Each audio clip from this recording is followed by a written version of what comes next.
नमस्कार दोस्तों, मैं हूं पूजा कुमारी। तो चलिए जानते हैं राजस्थान की 50 फटाफट खबरों को 10 मिनट में। उससे पहले आप इस वीडियो को कहां से देख रहे हैं कमेंट में जरूर बताएं।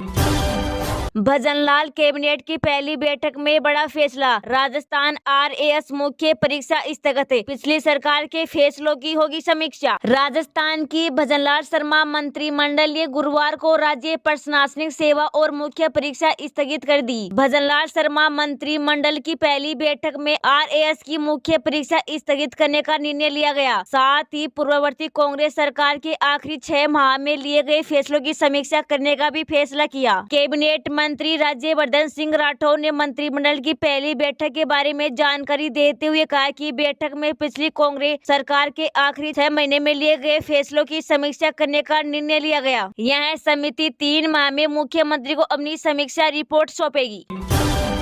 सुरेंद्र पाल सिंह टीटी की तुलना अग्निवीर से। रंधावा ने कहा, बिना बंदूक और पेंशन के ही रिटायर हो गई टीटी। राजस्थान में हाल ही हुए उपचुनाव में भाजपा को बड़ा झटका लगा है। यहां बिना चुनाव जीते मंत्री बनाए गए सुरेंद्र पाल सिंह टीटी को हार का सामना करना पड़ा था। ऐसे में कांग्रेस भी लगातार हमलावर रही। वहीं अब कांग्रेस के प्रदेश प्रभारी सुखजिंदर सिंह रंधावा ने इसको लेकर निशाना साधा है। मीडिया रिपोर्टर्स की माने तो रंधावा ने श्रीकरणपुर से भाजपा प्रत्याशी और पूर्व मंत्री सुरेंद्र पाल सिंह टीटी की तुलना अग्निवीर से की है। उन्होंने कहा कि टीटी साहब बिना बंदूक और पेंशन के ही वापस आ गए। अब हमारे नेता प्रतिपक्ष टीकाराम जूली और कांग्रेस प्रदेश अध्यक्ष गोविंद सिंह डोटासरा मिलकर जनता के लिए लड़ाई लड़ेंगे।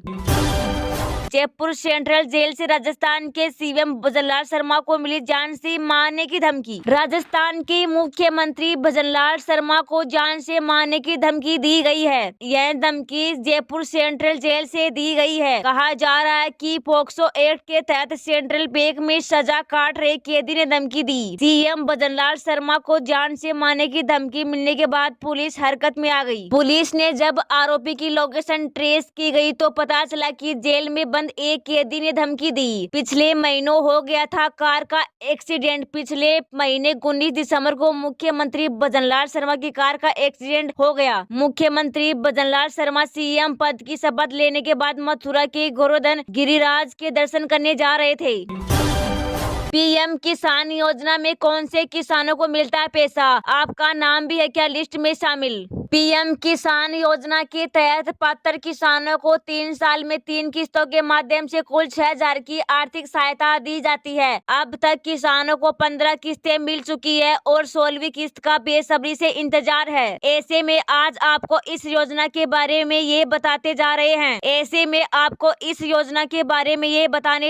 कि इसमें कौन से किसान शामिल होते हैं और इस योजना में देश का हर किसान लाभ ले सकता है। टैक्स पेयर नहीं हो वो पेंशन नहीं प्राप्ति कर सकता हो। परिवार में से कोई सरकारी नौकरी में ना हो, सालाना आय 2.50 लाख से कम हो, उन किसानों के खाते में ये रकम नहीं पहुंचेगी। जिन्होंने अपने बैंक से केवाईसी पूरा नहीं किया है, वो इस्तेमाल नहीं करवाया, बैंक में कोई गलत जानकारी दी है, आधार कार्ड और बैंक खाता गलत दिया है, इन दिनों इस बैंक की चर्चा तेज की पीएम किसान योजना के अंतर्गत मिलने वाले किस्त के पैसे में बढ़ोतरी हो सकती है। कहा मिलने जा रही कि लोकसभा चुनाव 2024 से पहले सम्मान निधि को बढ़ाया जा सकता है। जहां अब तक पात्र किसानों को सालाना 6,000 रूपए दिए जाते हैं, तो वहीं इस पैसे को बढ़ाकर सालाना 12,000 रूपए किया जा सकता है। ऐसे में 2,000 रूपए की किस्त बढ़कर 4,000 रूपए मिल सकते हैं।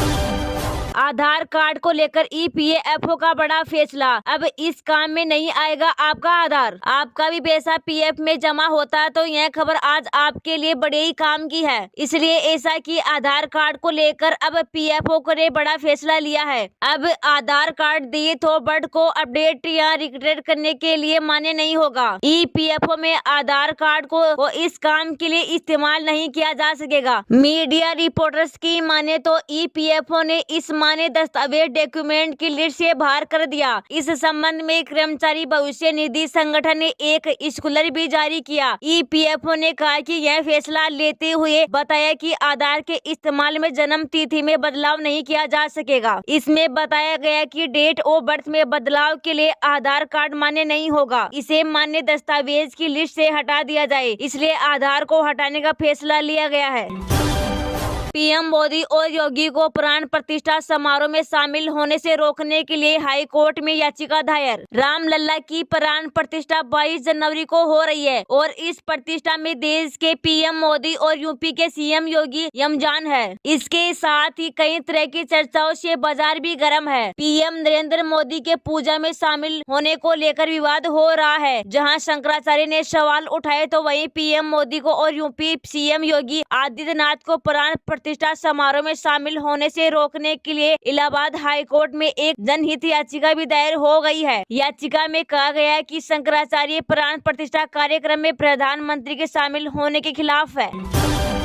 भरतपुर, सीकर समेत 11 जिलों में शीतलहर का अलर्ट। देखिए मौसम का नया अपडेट। राजस्थान में ठंड का कहर जारी है। शीतलहर और कोहरे से लोगों के आमजन जनजीवन पर असर पड़ रहा है। कई जिलों में तापमान इतना कम है कि वहां बर्फ जमा देने वाली सर्दी पड़ रही है। बीते करीब एक सप्ताह से प्रदेश में शीतलहर का प्रकोप देखा जा रहा है। इसी 20-19 जनवरी के लिए मौसम विभाग ने 11 जिलों में शीतलहर और कोहरे का अलर्ट जारी किया है। मौसम विभाग के मुताबिक 17 जनवरी 2024 को श्री गंगानगर में अधिकतम तापमान मात्र 8.6 डिग्री सेल्सियस जो औसत में 11.7 डिग्री सेल्सियस नीचे है। राज्य के पश्चिमी, उत्तरी व पूर्वी भागों में आगामी 2-3 दिन कहीं कहीं घने से अति घना कोहरा, अति शीत दिन दर्ज होने की संभावना है। शेखावाटी क्षेत्र व आसपास के क्षेत्रों में कहीं कहीं शीतलहर भी दर्ज होने की संभावना है। मौसम विभाग के मुताबिक आज और कल प्रदेश के 10 जिलों में घना कोहरा रहने की संभावना है। साथ ही शीतलहर भी चलेगी। इस कारण ठंड का प्रभाव ज्यादा रहेगा। जिन जिलों में घना कोहरा छाए रहने की चेतावनी जारी की गई उनमें अलवर, भरतपुर, दौसा, धौलपुर, झुंझुनू, करौली, सीकर, चूरू, हनुमानगढ़ और श्री गंगानगर शामिल है। इन 10 जिलों में से केवल दौसा जिला ऐसा है जहां 19 और 20 जनवरी को कोहरा कम होने की संभावना है।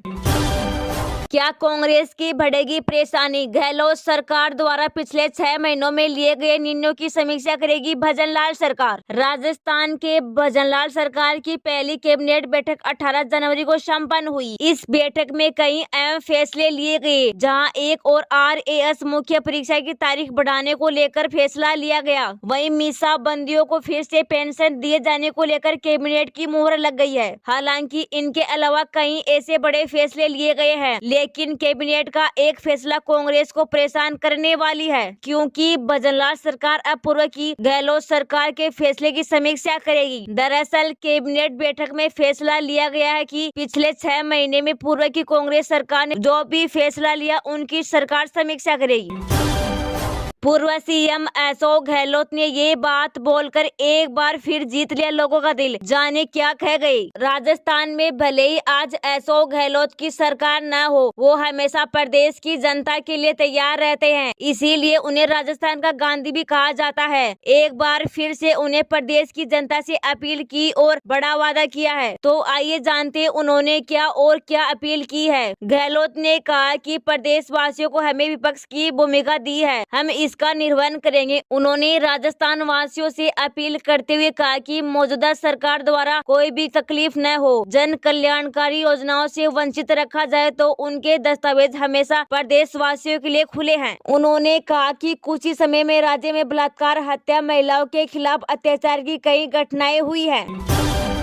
मंडला, राजगढ़ समेत MP के कई जिलों में बढ़ गए पेट्रोल डीजल के दाम। यहाँ मिली राहत। गाड़ी की टंकी फुल कराने से पहले जान ले रही नई रेट। 18 जनवरी गुरुवार को तेल कंपनियों ने पेट्रोल और डीजल के नए रेट जारी कर दिए हैं। मध्य प्रदेश के कई जिलों में ईंधन के भाव में बदलाव देखा गया है। कहीं उछाल तो कहीं गिरावट आई है। आंध्र प्रदेश, असम, छत्तीसगढ़, गोवा, हिमाचल प्रदेश, केरल, महाराष्ट्र, उड़ीसा, तेलंगाना और यूपी में फ्यूल के कीमतों में बढ़ोतरी देखी गई है। पश्चिम बंगाल, तमिलनाडु और पंजाबगढ़ में गिरावट आई है। ग्लोबल मार्केट में कच्चे तेल की कीमतों में वृद्धि हुई है। 0.26% वृद्धि के साथ ब्रीड क्रूड $78.8 प्रति बैरल पर कारोबार कर रहा है। 0.48% बढ़ोतरी के साथ WTI $72.91 प्रति बैरल तक पहुंच चुका है। MP के कई जिलों में आज फ्यूल के रेट में वृद्धि देखी गई है। राजगढ़ में पेट्रोल पर 91 पैसे और डीजल पर 84 पैसे का इजाफा हुआ है। मंडला में पेट्रोल पर 91 पैसे और डीजल पर 83 पैसे की बढ़ोतरी हुई। धारा में 40 पैसे, डिंडोरी में 57 पैसे, होशंगाबाद में 74 पैसे, मुरैना में 49 पैसे, नीमच में 66 पैसे, रतलाम में 55 पैसे, सीहोर में 46 पैसे, दमोह में 41 पैसे और भिंड में 42 पैसे का उछाल पेट्रोल के भाव में हुआ है।